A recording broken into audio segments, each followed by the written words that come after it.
On Nationwide this evening, a journey across Ulster by train. We take to the tracks and visit places on the line. We look back on the history of Ulster rail routes, some of which are no longer used, and find out why they declined. Hello, you're welcome to Nationwide and welcome to Belfast's main railway station, Lanyon Place Station, formerly known as Belfast Central. Now, I've just arrived on the early morning train from Dublin and I'm here to find out about the railways of Ulster and to take the train to Derry. Lanyon Place Station was called after Sir Charles Lanyon, the architect who designed many of Belfast's fine buildings. In recent years, the station here has undergone a transformation and its new look is impressive. Hello, Charles. I'm meeting railway historian Charles Friel. Charles, tell me about the importance of this train station in Belfast. It is the main train station and it's the meeting point for lines from all over. Yes, well, the ones that are left. Yes, the line from Bangor into Belfast now finishes here, and the line from Dublin to Belfast finishes here, and the line from Londonderry finishes here, and you can interchange between the three. So it's a main hub and it's very familiar to lots of people who've come up from Dublin. Yeah, yes, oh indeed, yes, It began life as Belfast Central because it was built on the old Belfast Central Railway, and at that time the planners thought that Belfast city centre would move in this direction, but it didn't. But it was still called Central Station. And known now as Lanyon Place Station. Yes, after Charles Lanyon, the architect. He designed a lot of railway stuff, particularly for the Belfast Northern Counties line that were going to travel on to Londonderry, and he did a lot of big buildings around Belfast as well. So he was quite a noted architect, and in some ways a little bit forgotten, but the name survives here now. The journey time from here to Derry is about 2 hours, and I'm looking forward to the trip. Not many people from the south take this journey, as most southerners drive by car or take the bus across the border going to the northwest. It's so easy to get from where the Dublin train comes in to platform 4, where the Derry train departs. And so the journey begins, and as we leave Belfast Centre and head northwest, the sights of new developments in the city of Belfast rise up around us, and they are impressive.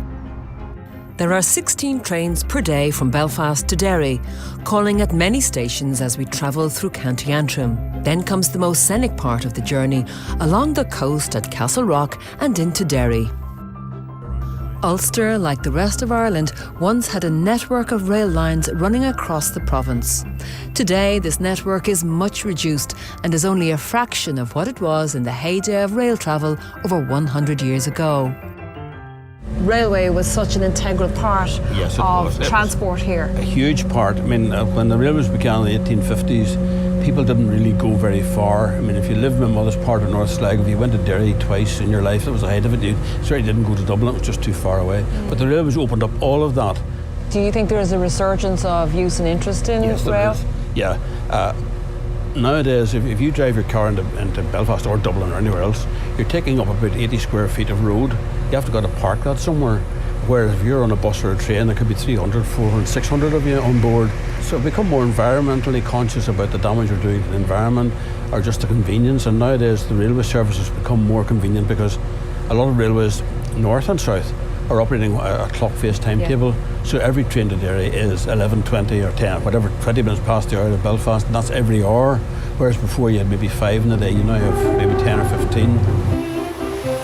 We're just running through Dunadry at the moment, and our next stop will be Antrim.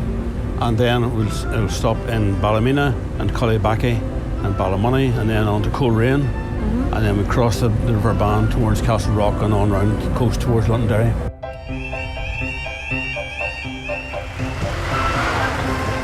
And what about ourselves? Do we get off at any spot? I think we should get off at Castle Rock. Okay. There's a lot to see there. There's a lot of railway to see, and there's sea to see as well as the wild Atlantic.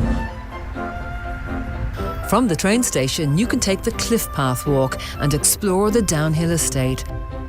Laid out in the late 18th century by the eccentric Earl and Bishop Harvey.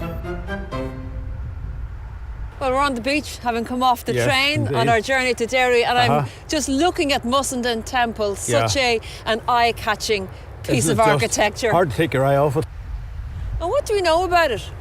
Built by Bishop Harvey, the Earl of Bristol, who established quite a large house further back inland. This was his library, reading room, overlooking the sea.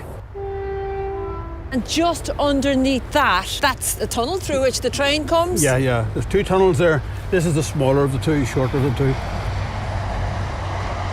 And how were they achieved? How was the engineering? Huge explosions. It was all done by hand, of course, and charges planted and so on. And people came, and some people sold tickets for boats in the sea and watched this huge explosion happening, biggest known in this country at the time. To come suddenly upon this from the tunnel and out here and run along the strand for so long is quite a journey, and well worth the whole trip to Derry just to see that. Yeah. So we're back on board the train to Derry, enjoying the views and hearing about the stories and history of the area in the final part of my journey.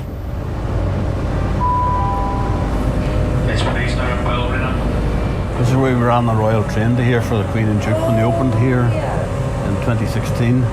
Did they come on a train? Yeah, we picked them up at Coleraine, but we had the Royal Train waiting, and then we brought it from Coleraine to Bellarina, and it was a real feather in our caps because it was many weeks and months of planning to get it right, and it all went superbly well on the day. It was just a terrific event altogether.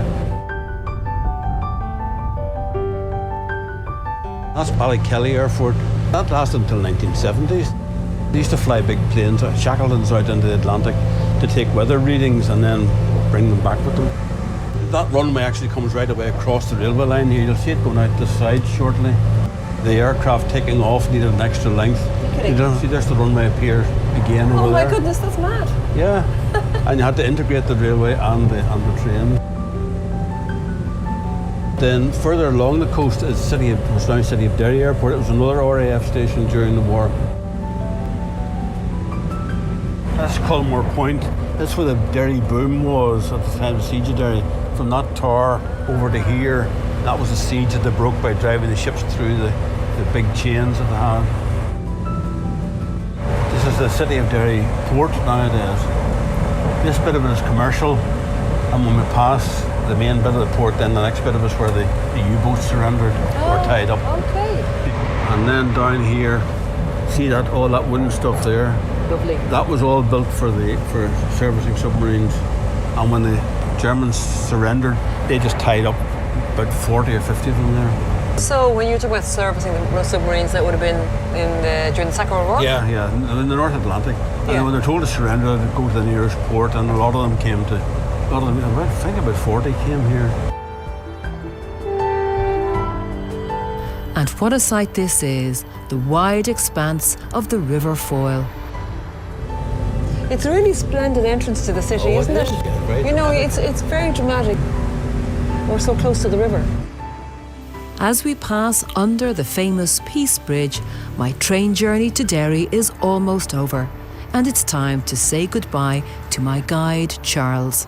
But you know what, I really enjoyed the day out, and thanks for being so informative. My pleasure. Wonderful. Thank you. Yeah. And safe journeys for all. Thank you so much. Okay, take care. See you. Bye now. What a lovely train journey from Belfast to Derry, and it was great to have Charles as my guide.